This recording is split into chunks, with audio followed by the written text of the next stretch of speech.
Welcome back. We're here to look ahead to Saturday's Premier League game between Spurs and Sunderland.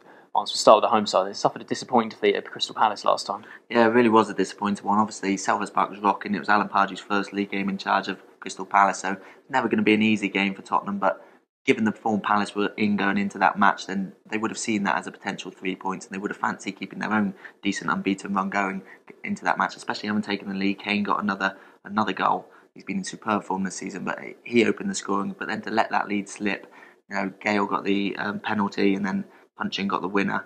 To get no points from a leading position, I think Tottenham are the team who've saved most points from losing positions this season. So to be on the reverse side, that would be really disappointing for Pochettino, especially in the London derby, and especially in a game they would have seen as very winnable. Yeah, you mentioned their unbeaten run. They were 7 unbeaten before that, and obviously their last league game before the defeat to Palace was that superb victory over Chelsea. They were absolutely fantastic, and obviously Harry Kane's 2 goals in that game, brilliant as well. And he's scoring all these goals, but none of them are really tap-ins, are they? The goal against Palace was a good finish, from the edge of the box, and the 2 against Chelsea were just wonderful goals as well. So he's doing so well at the moment, and if he keeps going the way he is, if Roy Hodgson doesn't pick him for the next England squad, it would be a real travesty. He's playing so well.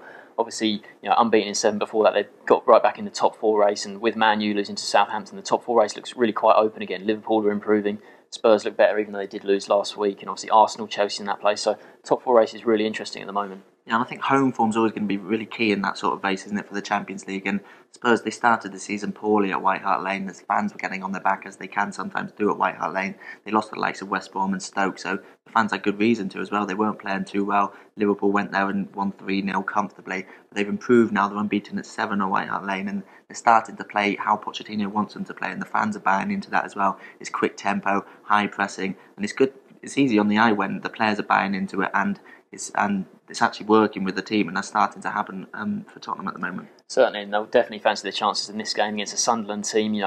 Disappointing defeat at home to Liverpool last time. They weren't too bad in that game. Only 1 goal settled it. It was a Markovic goal.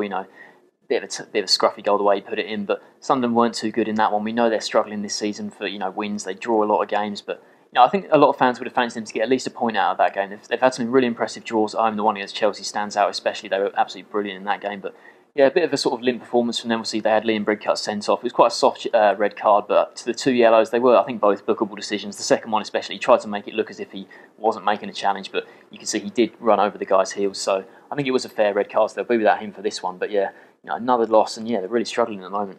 Yeah, you mentioned they would fancy to draw from that one. Is they don't really lose too many games this season, but I think before that Liverpool game, only Chelsea, the 2 Manchester clubs, and Arsenal had lost fewer in the league. It's winning games that's been their real problem. They've only won 3 all season, which is fewer than any other side in the league. So it's no surprise they're only 1 point above the relegation zone now. They need to find a way to win those matches, turn some of those draws into victories if they're to drag themselves away, because they're going to be in real trouble if they can't do that sooner rather than later. Definitely. I think most people will probably be picking Spurs to win this one. What's your score prediction? Yeah, I'm picking Spurs as well. They've been good at home recently, and I think that defeat to Palace was a bit of a blip with the Pardew factor as well, so I'm going to go for 2-0 to Tottenham, I think. Yeah, I completely agree with you. I think Sunderland, we talked about their struggles for goals. Obviously, Stephen Fletcher doesn't do too well. It looks like Altidor's going to be off. I mean, Jermaine Defoe has been rumoured. If they can sign him, obviously it'd be very interesting if he goes back to Spurs in his first game, but it doesn't look like that will get done in time. So yeah, I'm going to go 2-0 as well. So both picking Spurs to win this one 2-0. Thanks for watching.